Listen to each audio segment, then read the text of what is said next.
So I am here to show you how to make an acorn squash stuffed with farro and mushrooms and greens. So a lot going on, but pretty easy, and you can do any variation of this, and you don't even have to stuff it with farro. You could stuff it with quinoa.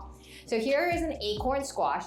Some people like serving a whole acorn squash to one person. To me, it's just a little too much. So what I actually like to do is I don't stand it up and roast it. I roast it by cutting it from the top to the bottom. So from pole to pole is what we usually say. So you get your sharp knife, find a spot that makes it so it doesn't roll around too much. If you feel like it's gonna roll around too much, you can trim off an edge and give it a foot almost. But I'm gonna cut from the end, like I said, the pole to the pole. And it doesn't always work out exactly, right? But then you're gonna cut it open and you're gonna be exposed to the seeds. Now, take out the seeds. Unfortunately, when I did this earlier, I forgot to take out the seeds. Not a problem, I'll show you what happens, but take out the seeds, and then I have a sheet tray here with a piece of foil that I'm just gonna line down, drizzle a little bit of olive oil on top, and I'm going to put it cut side down on here. Now I'm gonna roast this in the oven about 350 degrees for about 40 minutes. Check it at about 30 minutes. What you want is for the knife to be able to pierce through the skin. So I'm gonna take this and I'm gonna put it into the oven. All right, so while we're waiting for that to kind of do its magic, we're gonna make our filling. So for our filling, we've got mushrooms, and I'm using shiitake mushrooms today. So you can use whatever kind, but shiitake mushrooms are fun because I wanna show you the stem. The stem does not break apart when I push on it like that. So what I want you to do is twist them off. So you're gonna twist your shiitake stems off, just like that. And then you're gonna line them up and we're gonna do a slice. Just a nice little slice on them, and that's it. And I'm gonna put that aside. I'm gonna add some garlic. So I got 3 cloves of garlic that I'm gonna also mince.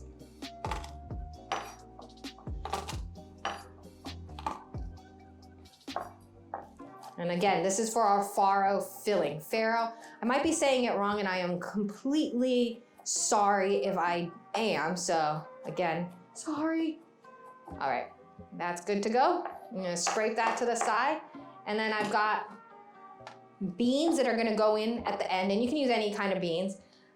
My farro, whatever you wanna call it. I've got some kale here too. So for my kale, what I'm going to do is, it's just curly kale. And you can use any kind of kale. You can use collard greens. You can even use spinach. I would stay away from, if you are using spinach, use your spinach towards the end of the cooking process. For this that we're going to be working on, the heartier greens like your kale or collards, you can add them earlier. So all I'm doing is, this is the stem, I'm pulling the opposite direction, or I'm pulling against the stems. And then I'm gonna grab everything together and give it a rough chop.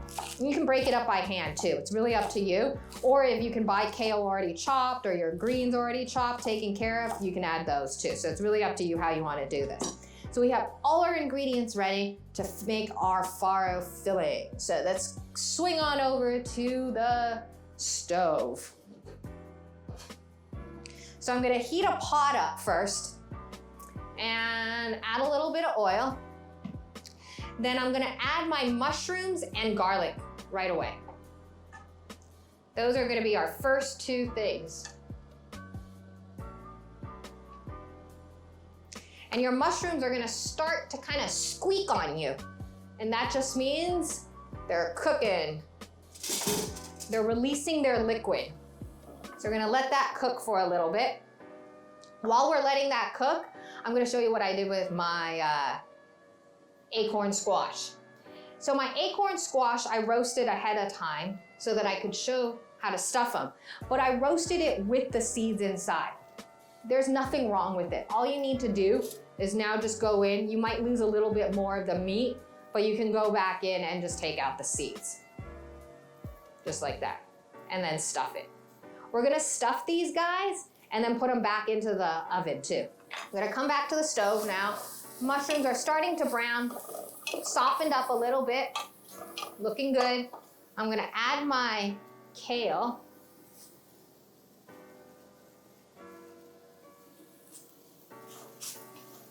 And that's just so that I can get it to start wilting.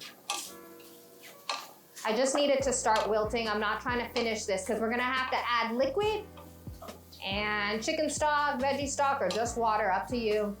We're gonna mix that up. Now I'm gonna add my farro.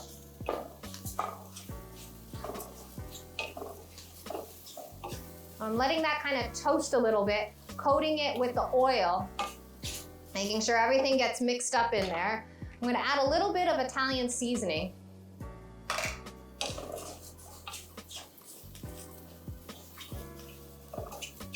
And that's looking good. So now that the collards are wilted, I'm gonna add I have water, but you can use veggie stock if you want. And it's about a 3-to-1. I say 3-to-1, but a little short of a 3-to-1 ratio for farro, and water. So 3 parts water, 1 part of the grain. And then I'm gonna put a lid on it, and I'm gonna turn it down. Okay? And I'm gonna switch you over because I have it done already. And this is what it looks like. So I have everything inside, and then I put in my beans at the very end, and everything is cooked and ready to go. Your farro is done when it starts to split. So that's what you're looking for. So for a little bit of a split. So I'm gonna bring this back over to me. And perfect. And oops. I'm gonna take some of this filling and put it right in the middle. Just like that. Move it to this side. There we go. And you can stuff these as high up or as low as you want, okay? Just like that.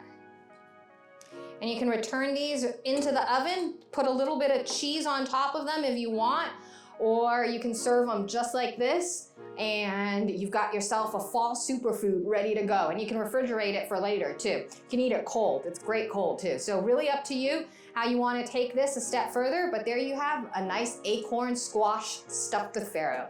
Enjoy.